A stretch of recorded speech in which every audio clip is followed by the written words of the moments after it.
Vou convidar o pastor Abdiel e a irmã Lindalva para vir aqui à frente. O pastor Abdiel foi meu catequizador. Me ajudou muito na minha fé. Quando eu me converti em Imperatriz, eu voltei para Barra do Corte e o pastor Abdiel me abraçou. E porque eu já os conhecia, né? A irmã Lindalva foi minha professora, eu era o melhor aluno dela na classe. Mas não diga nada, irmã Lindalva.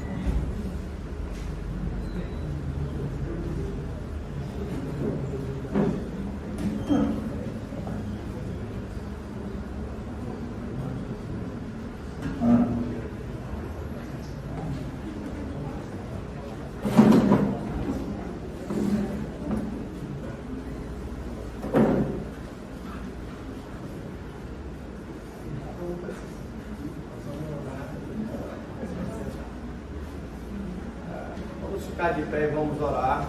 O pastor Abdiel vai pregar a palavra de Deus, né? Ele ficou muito surpreso que no dia do aniversário dele, eu liguei, mandei uma mensagem para ele, aí ele me ligou. Eu pensei que tu já tinha esquecido de mim. Tu nunca esquece dessas pérolas preciosas. Nós sabemos que ele tem as suas pérolas no céu. Nós temos essa coroa bendita que o Senhor vai nos dar. Então nós vamos orar. Eu vou convidar a irmã Lindalva para orar pelo pastor Abdiel neste momento. Nós te agradecemos, Pai, pelo privilégio de podermos te servir em qualquer lugar. Amém. Nós te agradecemos por este lugar, por esta casa de oração e de adoração ao teu nome. Te agradecemos, Senhor, por cada pessoa que chegou aqui para ouvir a tua palavra, para louvar o teu nome, para engrandecer e agradecer por todos os benefícios que tu tens feito na vida de cada um. Nós queremos te louvar, Senhor, porque tu és o nosso Deus. Aleluia. Deste teu sangue naquela cruz em nosso favor. Amém. E nós somos eternamente gratos por isso. Te pedimos, Senhor, que tu revistas o teu servo da tua graça, agora que ele vai apresentar a tua palavra. Tu conheces mais do que ninguém as suas limitações, mas conheces também, Senhor, o que tu tens feito na vida dele. Amém. E nós só temos a te louvar pela vida dele, pelo que tu fazes na vida dele, pelo que tu ainda vais fazer, porque nós sabemos que os nossos dias estão nas tuas mãos, e nós te agradecemos de todo o coração por isso. Abençoa, Senhor, nesta noite, essa palavra que vai ser transmitida pelo teu Filho, que seja uma palavra vinda diretamente de ti aos nossos corações. Amém. Nesta noite nós queremos contar ainda com a tua presença, em nome de Jesus. Amém. Amém. Glória a Deus.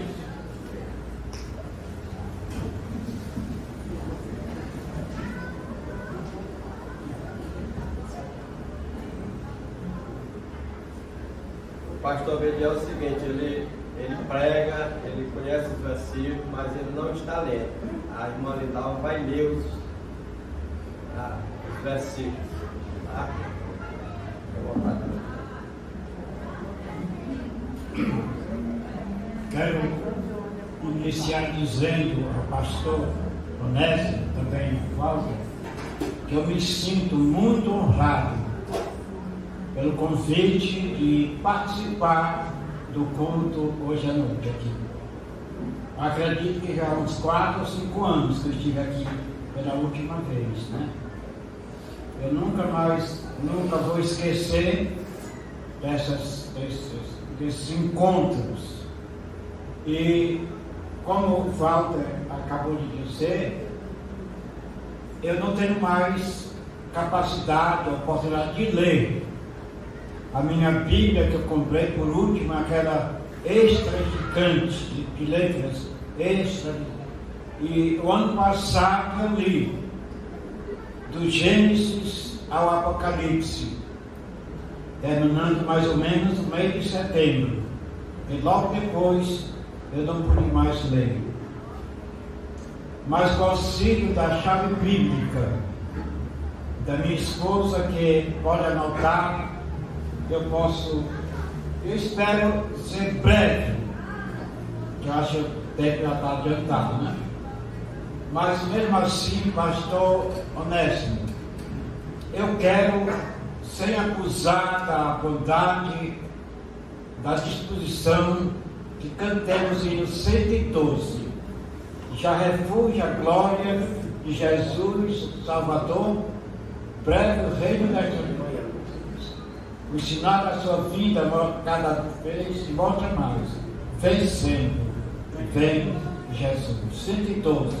Podemos cantar?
Aqui até mais ou menos a meia-noite.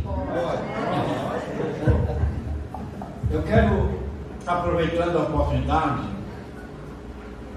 lembrar-se um capítulo de Isaías. Eu não vou citar todo o capítulo, é o capítulo 6, que diz o seguinte: no ano em que morreu o rei Uzias, eu vi o Senhor assentado no alto e sublime trono. As asas das suas vestes enchiam o templo. Os serafins que tinham 6 asas, com 2 cobriam seus pés, com 2 cobriam seu rosto, e com 2 voavam, e não cessavam de clamar: Santo, Santo, Santo é o Senhor dos exércitos. Toda a terra está cheia da sua glória. E enquanto eles clamavam, a casa se encheu de fumaça, os umbrais das portas se moveram. Então disse eu: ai de mim, que vou perecendo, porque eu sou homem de lábios impuros, e habito no meio de um povo de impuros lábios, e os meus olhos viram o Senhor, o Rei dos Exércitos. Então um dos serafins voou para mim, trazendo uma brasa viva, tirada do altar com mantenais, e disse: este tocou os teus lábios, a tua iniquidade foi sarada e o teu pecado foi perdoado. Aqui nós vemos, Senhor, meus irmãos, uma menção à brasa do fogo, né? E eu queria lembrar que na Bíblia, do Gênesis ao Apocalipse, nós encontramos centenas de referências ao fogo. Fala sobre o fogo eterno, fogo abrasador, fogo que consome. Mas eu queria lembrar que a Bíblia menciona 3 ocasiões na vida do homem, do ser humano, em que é mencionado o fogo.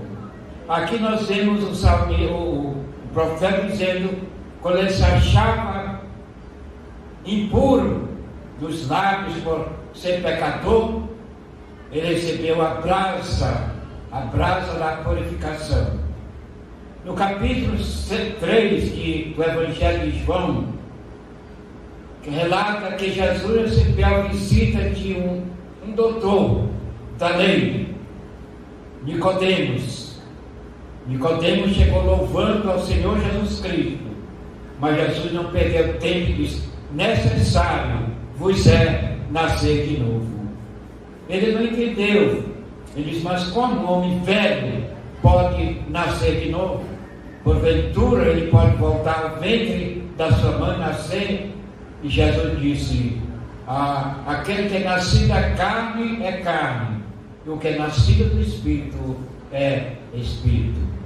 Não te maravilhe de que eu te diga, porque quem não nascer de novo não pode ver o reino de Deus. Então nós vemos a necessidade disto, o novo nascimento. No capítulo 1 de João, relata o seguinte, que Jesus veio para os seus, e os seus não o receberam. Mas acrescenta no versículo 12, dizendo: mas a todos os que o receberam, deu-lhes o poder de se tornarem filhos de Deus, a saber, os que creem no seu nome. Claro, graças a Deus, porque temos a oportunidade de nos tornar. Tivemos a oportunidade e ainda existe a oportunidade para os pecadores se tornarem filhos de Deus. São criaturas e precisam se tornar filhos de Deus. Muito bem, como eu disse, a Bíblia menciona o uso do fogo em 3 ocasiões na vida do ser humano. A primeira é na conversão. João Batista foi o precursor do Senhor Jesus Cristo. A sua missão como profeta, a sua pregação era proclamar a humanidade, o povo, para reconhecer o seu estado de pecado. Como Paulo escreveu aos Romanos, capítulo 3, versículo 23, dizendo: todos pecaram e destituídos estão da glória de Deus. Então João Batista convencia os homens, as pessoas de então, a tomar conhecimento, a reconhecer que eram pecadores. E também ele convencia a necessidade de que eles confessassem os seus pecados. A Bíblia diz o seguinte: se confessarmos o nosso pecado, ele é fiel e justo para nos perdoar os pecados e nos purificar de toda injustiça. Então aqueles que vinham confessando os seus pecados, ele os batizava no Rio Jordão. Um dia ele estava lá pregando essa mensagem, quando viu Jesus aparecer, e ele disse: eis o Cordeiro de Deus que tira o pecado do mundo. De outra feita, ele disse: eu vos batizo. Agora nós vamos ouvir a leitura em Mateus capítulo 3, ali tem esse texto, nós vamos ouvir com atenção aí, este texto de Mateus 3. Eu os batizo com água para arrependimento, mas depois de mim vem alguém mais poderoso do que eu, tanto que não sou digno nem de levar as suas sandálias. Ele os batizará com o Espírito Santo e com fogo. Ele traz a pá em sua mão e limpará a sua eira, juntando o seu trigo do celeiro, mas queimará a palha no fogo que nunca se apaga. Bem, aqui a primeira menção do fogo aplicado em relação ao ser humano, o novo nascimento. Isto fala do novo nascimento, a conversão do pecador. E aqui o texto menciona dois elementos importantíssimos, que é o Espírito Santo e o fogo.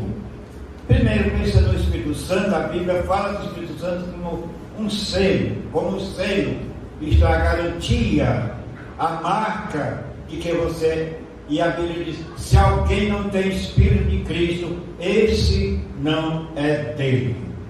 Então esse é o Espírito Santo. Somos batizados assim, quando aceitamos Cristo como Salvador, batizados no Espírito. Outro elemento que ele emprega aqui é o fogo. Eu quero destacar aqui o fogo em três resultados do fogo. A primeira coisa que nós podemos pensar é que o fogo clareia. Walter mencionou há pouco sobre o diabo secou o entendimento dos homens para que não lhe resplandeçam a luz do Evangelho. E então, quando a pessoa aceita Cristo como seu Salvador, então ele recebe esse toque do fogo que clareia a sua mente. Quando você está no escuro, você só precisa acender uma vela e já vê a claridade. A outra coisa, a ação do fogo, é que ele aquece. Quando está no frio, então aproxima-se de onde tem um fogo, então você sente o calor, sente que o seu corpo como se diz, auxiliado assim, como o calor do fogo. Fala-se de que naqueles países onde o frio é muito violento, né, eles construem as casas com um cômodo chamado lareira. Hoje tem aquecedor elétrico. Naquela época era lenha que eles queimavam constantemente naquele local para que o ambiente se tornasse mais aprazível, melhor para você sobreviver. Um ambiente aquecido pelo fogo. Outra ação do fogo é que ele queima, ele consome a sujeira. Meu pai gostava de dizer que o fogo é um grande aliado do homem. Porque nós temos um sítio muito grande assim, com muitas árvores, né? Com abacateiros, jaqueiras, cajueiros, mangueiras e bananal. E ele passava o dia limpando, porque havia muita sujeira. E juntava assim os montes de lixo. Ele não queimava durante o dia por causa do vento que soprava. Então levantava de madrugada, assim, 4 horas, ele já estava lá queimando. E de repente, aquele monte de lixo virava em cinzas. Então o fogo queima a sujeira na vida do pecador. Nós vivemos hoje num país, ou seja, no mundo, em que realmente a maldade, a incredulidade, o pecado é terrível. Ontem tivemos notícia que a secretária da primeira igreja, chegando em casa, lá no Tambaú, o indivíduo tomou a bolsa dela, ela ficou sem a bolsa com todos os seus pertences. Então, essa é a situação do homem. Mas quando eu estava pensando, nós devemos orar para aquele homem reconhecer isso, que ele vai encontrar nos documentos o nome de Edna, e que ele possa procurar quem é Edna e devolver. Seria bom, não é? Sim, mas a mente, o fogo queima a sujeira, né? Então essa primeira menção do fogo, né? O fogo que é usado, mencionado aqui, no momento da conversão do ser humano. A outra menção do fogo é com respeito às nossas obras. Jesus Cristo menciona isso e garante que qualquer que tiver feito uma boa obra receberá realmente o seu galardão, a sua recompensa. Ele diz: mesmo que seja um copo de água fria dada a um dos seus pequeninos, sério, não perderá jamais o seu galardão. Tem um versículo em Apocalipse, capítulo 22, eu podia citar, mas eu prefiro que alguém leia esse versículo. Apocalipse, capítulo 22, é o versículo 12. Vamos ver o que diz aí. Ok? Apocalipse. É para ver. Eis que venho em breve, a minha recompensa está comigo, e eu retribuirei a cada um de acordo com o que fez. E as palavras de Jesus Cristo, numa outra versão diz: eis que cedo venho, e comigo trago galardão para retribuir a cada um segundo as suas obras. O ser humano é salvo pela graça, né? Não por obras. Como diz lá em Efésios capítulo 2, versículos 8 e 9, diz assim: pela graça sois salvos, mediante a fé. Isto não vem de vós, é dom de Deus. Não vem das obras, para que ninguém se glorie. Mas no versículo 10 ele diz que somos criaturas de Deus criadas em Cristo Jesus para as boas obras. Outro texto, outro trecho importante que eu penso nele é Tito, capítulo 2, onde Paulo escreveu, a partir do versículo 11, dizendo assim: porquanto a graça de Deus se manifestou salvadora a todos os homens, educando-nos para que, renegadas a impiedade e as paixões mundanas, vivamos no presente século sensata, justa e piedosamente, aguardando o aparecimento do Senhor e a vinda de Cristo, aquele que se deu a si mesmo, com o fim de remir um povo, de fazer um povo exclusivamente seu, zeloso e de boas obras. É esta a mensagem. Deus salva pela fé, pela graça, mas salva a todos nós para praticarmos as boas obras. Vamos para outro texto que ele dava para ler, e está em 1 Coríntios capítulo 3. Vamos observar esse texto. 1 Coríntios capítulo 3. Como está escrito: não há nenhum justo, nenhum sequer. Não há ninguém que entenda, ninguém que busque a Deus. Todos se desviaram, tornaram-se juntamente inúteis.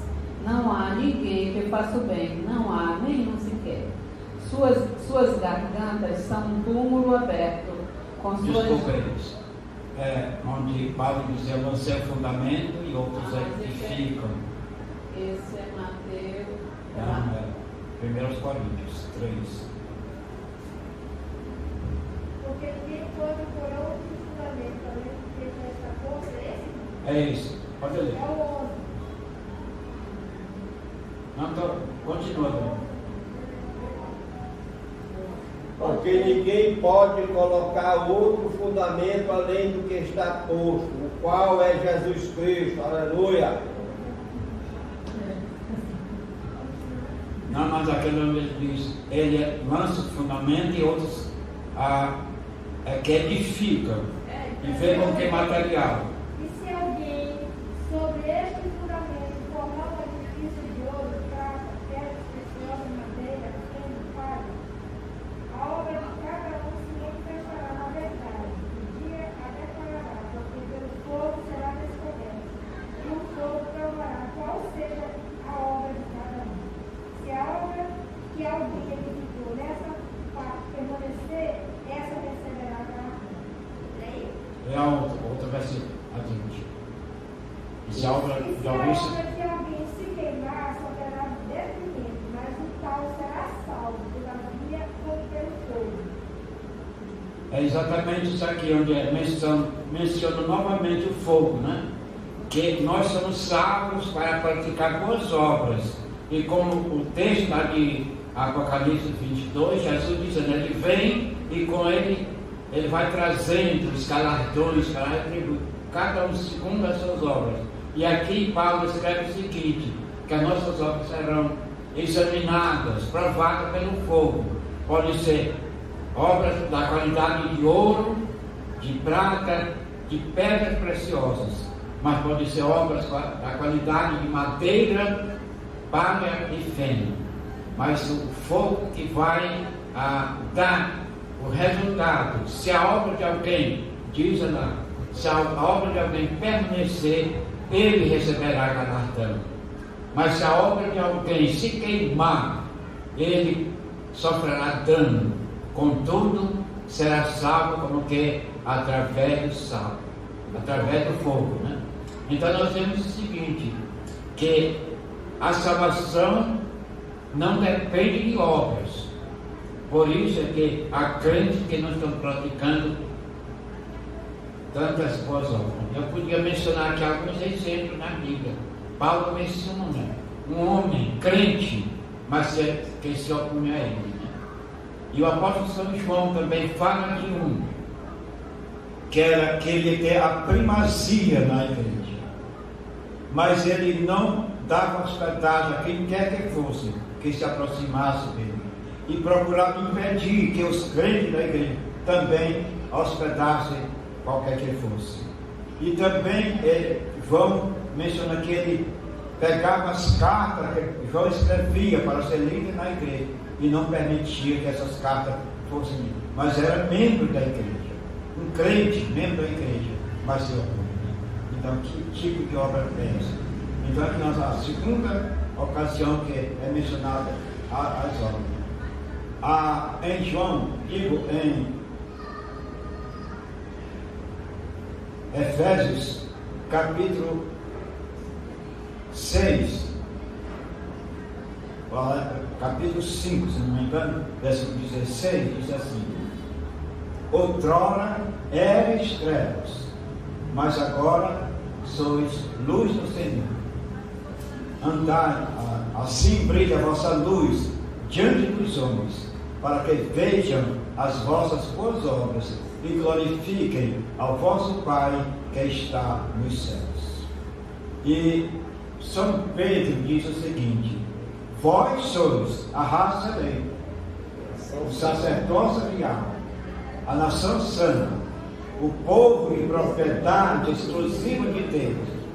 Vós que outrora não erais povo, mas que agora sois povo de Deus. Amém. Que não tinhas alcançado a misericórdia, mas agora alcançado a misericórdia, a fim de proclamardes as virtudes daquele que vos chamou das trevas para a sua maravilhosa. Aleluia. Então o fogo na conversão, que causa a diferença, a mudança de vida, a transformação de vida, né? Eu podia dar aqui alguns exemplos de pessoas, até que eu conheci, né? Que uma vez que se converteram, então se tornaram. O Walter falou que ele jogou pedra na minha casa, eu não me lembro disso não. Lá na igreja. Mas eu sei que vai do corda, a época que eu era pastor, nós toda a semana realizávamos culto de evangelização em lugares diferentes, tanto na cidade como nos povoados. E havia um povoado lá, distante assim uns 30 quilômetros ou mais, né? Eu só ia por lá porque era a minha obrigação. Tinha um casal crente lá, mas nós chegávamos lá para fazer culto e juntava muita gente, mas era uma perturbação terrível. Muitos anos depois, eu fui convidado para acompanhar o pastor Reinaldo até a Imperatriz, ele ia pregar na terceira igreja lá de Imperatriz. E o pastor Manuel Carneiro, membro da 7ª igreja. A igreja estava sem pastor. Ele apareceu lá e disse: pastor Ariel, eu quero saber se você podia cooperar conosco ao menos lá na igreja. A igreja está sem pastor. Eu, como pastor, membro da igreja, amanhã vai ter a celebração da ceia. Se o irmão puder dar a palavra, depois eu vou ministrar a ceia. E eu fui com ele. Ele disse: eu venho me buscar. Quando eu entrei lá, o homem estava dirigindo o culto. Aí quando eu entrei, ele disse: olha, que acaba de entrar um irmão que foi instrumento na pregação da palavra. Aí ele falou do Lucas, é Carneiro, Lucas, acho que era o meu Carneiro. Aí ele disse, ele ia lá pregar, aí eu disse: eu não sei se esse homem era um que nos procurava nos perturbar de todos os jeitos, gritando, insultando a gente. Ele disse: não, pastor, é verdade que lá era terrível, mas eu dei lá porque eu queria ouvir. E naquele época ele estava lá como membro e cooperador da igreja, porque o Evangelho é o poder de Deus para a transformação de todos aqueles que creem. Então, aqui agora, nós temos a missão de que Deus vai usar o fogo para ver qual tipo de obra que nós estamos praticando, ou temos praticado no seu trabalho, na sua igreja. Então, se a obra de alguém se queimar, ele é salvo, porque não é salvo por obra, e sim pela graça de Deus. Finalmente, irmãos, eu gostaria de ir para outra parte. Em Atos, capítulo 17, versículos 30 e 31, temos a palavra de Deus que diz assim: não levou Deus em conta os tempos da ignorância, mas agora notifica todos os homens, em toda parte, que se arrependam, porquanto ele já tem determinado um dia em que com justiça ele há de julgar o mundo através de um varão que ele destinou e acreditou, ressuscitando dentre os mortos. Veja, Deus nunca faz alguma coisa antes avisar. Ele está avisando através disso, que vai chegar um dia quando o mundo todo vai ser julgado. Ninguém poderá fugir da presença de Deus. E em 2 Tessalonicenses, capítulo 1, é um texto que nós podemos olhar e ver, quando lá diz assim, aliás, já pode ler, né? Tessalonicenses, capítulo...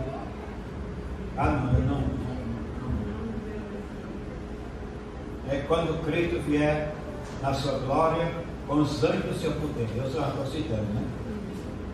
Com os anjos do seu poder, enchendo de fogo, tomando vingança contra os que não conhecem a Deus e não obedecem à sua palavra. Eles sofrerão penalidade de eterna destruição. Realmente o texto é Mateus, capítulo 40, Mateus 25. 41. Vamos ver. Então ele dirá aos que estiverem à sua esquerda: malditos, apartem-se de mim para o fogo eterno, preparado para o diabo e os seus anjos. Antes deste texto aí, desse versículo, diz que ele estará sentado no trono para julgar. A multidão estará ao redor. E ele dirá aos que estiverem à sua direita: vinde, bendito de meu Pai, possui por herança o reino que vos está preparado desde a fundação do mundo. Porque tive fome e deste-me de comer, tive sede e deste-me de beber, estava nu e me vestiste, era estrangeiro e me hospedaste, estava doente e foste me visitaste, e estava preso e foste ver. Aí dirá aos que estiverem à sua esquerda: apartai-vos de mim, vós que praticais a iniquidade. E eles dirão: mas Senhor, quando foi que... Por quê? Aí ele diz: porque eu tive fome e vocês não me deram de comer, Tive sede e vocês não me deram de beber. E era forasteiro, vocês não me hospedaram. Enfermo, e vocês não me deram assistência. Preso, e vocês também não me deram importância alguma. Portanto, eu vos digo, apartai-vos de mim, malditos para o fogo eterno, preparado para o diabo e seus anjos. Meus irmãos, essa mensagem é muito pesada, mas é a realidade. E a Bíblia diz que ninguém escapará. Em Apocalipse diz que nas proximidades desse momento, muitos que não estão preparados procurarão fugir. Muitos entraram nas cavernas procurando fugir, se ausentar, escapar do juízo final. Outros pegarão os montes que caem sobre eles, mas nada, absolutamente, vai impedir que a pessoa receba finalmente a sentença da sua rejeição, que é o maior pecado da humanidade, do ser humano, a rejeitar o convite da graça de Deus. Em Mateus, se eu não me engano, no capítulo 11, versículo 28, Jesus diz: vinde a mim, todos vós, que vos achais cansados e sobrecarregados, e eu vos aliviarei. Tomai sobre vós o meu jugo, e aprendei de mim, que eu sou manso e humilde de coração, e achareis e encontrareis descanso para as vossas almas. Eis o resultado do Santo Evangelho é garantir a vida eterna aqui e na eternidade. Gozo eterno com Cristo. Eu podia mencionar outros textos, mas eu vou parar por aqui, já está ficando muito tarde, né? Que Deus em Cristo nos abençoe, nos faça sempre prontos, reconhecer esse valor do fogo na vida do crente, no momento da sua conversão e no dia a dia, queimando as coisas que são indignas da vida cristã. E também o fogo que nós seremos, as nossas obras serão examinadas ao rigor do fogo, para que possamos receber o galardão que Cristo oferece para nós. Paulo, terminando aqui, diz o seguinte: combati o bom combate, acabei a carreira e guardei a fé. Desde agora, a coroa da justiça me está reservada, a qual o Senhor, justo juiz, me dará na vida. Não somente a mim, mas a todos quantos amarem a sua vida. Pastor Honesto, eu podia pedir mais um minuto? Pode sim, pode. Eu não te aprecio. Pode ficar à vontade. Deus em ti. Aquelas pessoas que podem cantar aqui comigo, quero cantar também. Deus é tu. Seu filho amor.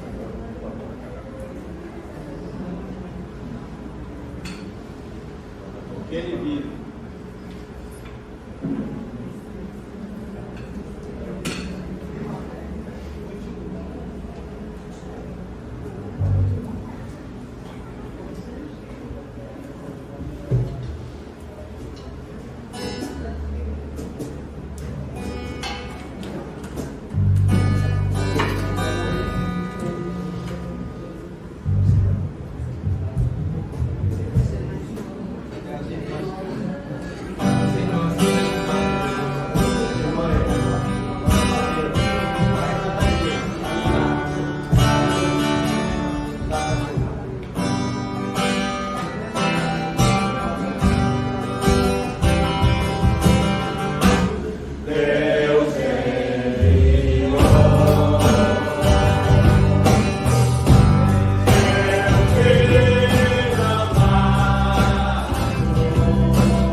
segurança. E nós devemos, graças a Deus. Amém. Amém.